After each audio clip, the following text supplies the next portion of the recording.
కొందరికి నార్మల్‌గా ఏం తినకుండా హెల్తీగా ఉన్నప్పటికి గూడా బ్లీడింగ్ కనిపిస్తూ ఉంటుంది. తెగ భయపడిపోతూ ఉంటారనమాట. సో, అది నార్మలేనా ప్రెగ్నెన్సీ టైంలో ఇట్లా? నార్మల్ అంటే ఈ మధ్య కాలంలో ఎక్కువ చూస్తున్నామమ్మా. అంటే స్టార్టింగ్ ప్రెగ్నెన్సీలోనే కొంచెం మిస్‌క్యారేజ్ రేట్స్ కానీ, అంటే ప్రెగ్నెన్సీ నిలబడకపోవడం అవొకటి, తర్వాత ప్రెగ్నెన్సీలో బ్లీడింగ్ అవ్వడం ఒకటి, ఇవి కొంచెం కామన్‌గా జరుగుతున్నాయి. అవేంటంటే ఎయిదర్ వాళ్ళ బాడీలో ఉన్న హార్మోన్స్ ప్రెగ్నెన్సీని సపోర్ట్ చేయట్లేదు కరెక్ట్‌గా.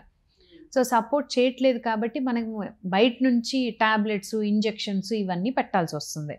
కొంతమందికి ఏంటంటే మిస్‌క్యారేజ్ అవ్వడం అనేది ఫస్ట్‌ది ప్రెగ్నెన్సీ పోయినాక సెకండ్ ప్రెగ్నెన్సీ నుంచి గట్టిగా నిలబడతది. అది కొంతమందికి ఉంటుంది. ఇన్నేట్‌గానే వాళ్ళ జెనెటిక్స్ అట్లా ఉంటాయి. అండ్ కాకపోతే ఇంకొకటి ఏంటి అనంటే ఫస్ట్ మంత్ ఎప్పుడైతే మనకి ప్రెగ్నెన్సీ స్టార్ట్ అవుతదో, ఆ స్టార్ట్ అయినప్పుడు గనక ఎక్కువ ఫిజికల్‌గా స్ట్రెయిన్ అయినా కూడా అప్పుడు కూడా బ్లీడింగ్ ఎక్కువ కనిపిస్తది. సో, అందుకని అట్‌లీస్ట్ ఫస్ట్ 2 మంత్స్ కంప్లీట్ అయ్యేంత వరకు కొంచెం జాగ్రత్తగా ఉండండి అని కామన్‌గా చెప్తారు. మనం పాత జనరేషన్‌కి వెళ్తే కూడా 3 నెలలు అయిపోయేంత వరకు ఎవరికీ చెప్పొద్దు, బరువులు మొయ్యొద్దు. అవును. అసలు ఎవరికీ చెప్పొద్దన్న కాన్సెప్టే. ఎందుకంటే అది ఉంటదో లేదోనని. Simple concept. అది ఉండిద్దో లేదో 3 నెలలు అయితే కదా మనకు తెలుస్తుంది అది ఉండేది అని. సో, అందుకని ఎవరికీ చెప్పుకోరు. 3 మంత్స్ కంప్లీట్ అయ్యేంత వరకు. అంతే, వేరే ఇంకేం లేదు. అంతే.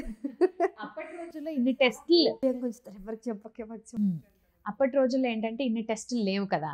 సో, అందుకని ప్రెగ్నెన్సీ వచ్చింది, పోయింది ఎవరికి తెలిసేది కాదు. ఇప్పుడు ఏంటంటే మనం స్టార్టింగ్ నుంచే చెక్ చేసుకుంటున్నాం కాబట్టి అప్పుడు మనకి 2 మంత్స్, 3 మంత్స్‌లో అది ఉందా లేదా అనేది తెలిసిపోతుంది.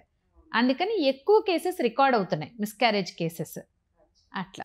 సో, ఇప్పుడంటే మనకు టెస్ట్‌లు ఉన్నాయి గానీ, ఆ కాలంలో టెస్ట్‌లు ఇవన్నీ లేవు. సో, అప్పుడు ఎలా తెలుసుకునేవాళ్ళు? ఓన్లీ వామిటింగ్సేనా? ఆ సినిమాల్లో చూస్తుంటాం కదా! వాంతులు చేసుకుంటాం. అంతే. అప్పట్లో అసలు స్కాన్స్ చేసేది కూడా రెండే. 5th మంత్‌కొకటి, 9th మంత్‌కొకటి. అంతకు మించి అసలు అల్ట్రాసౌండ్ స్కాన్స్ కూడా ఉండేవి కాదు. అసలు స్కాన్ చేసే డాక్టర్సే ఎక్కువ ఉండేవాళ్ళు కాదు. స్కానింగ్ లేని రోజులు కూడా ఉండేవి కదా! అసలు మనం అవి కూడా ఉన్నాయి. సో, అందుకని వాళ్ళకి కన్ఫర్మేషన్ అంతే. 4th month, 5th month 3 months period రాలేదా? వామిటింగ్స్ అవుతున్నాయా? Okay, pregnancy. సో, అందుకని ఫస్ట్ 3 మంత్స్ చాలా ఇంపార్టెంట్. చాలా జాగ్రత్తగా, చాలా కేర్‌ఫుల్‌గా మానిటర్ చేసుకుంటూ ప్రెగ్నెన్సీని కనుక హెల్తీగా ఉంటే then definitely almost all miscarriage రేట్‌ని మనం తగ్గించొచ్చు.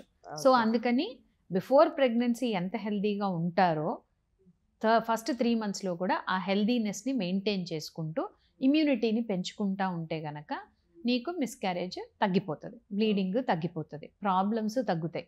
ఎక్సర్సైజ్ చేయాలని చాలా మందికి ఉంటుంది. కానీ ఫస్ట్ 3 మంత్స్‌లో చేయకండి. ఓకే. 3 మంత్స్ అయిపోయిన దగ్గర నుంచి మీ గైనకాలజిస్టే మీకు ఎప్పుడెప్పుడు ఎక్సర్సైజ్ చేయాలనేది చెప్తారు. ఓకే. సో, అప్పటి నుంచి మనం అన్నీ స్టార్ట్ చేసుకుంటా వెళ్తే then it is good for everything.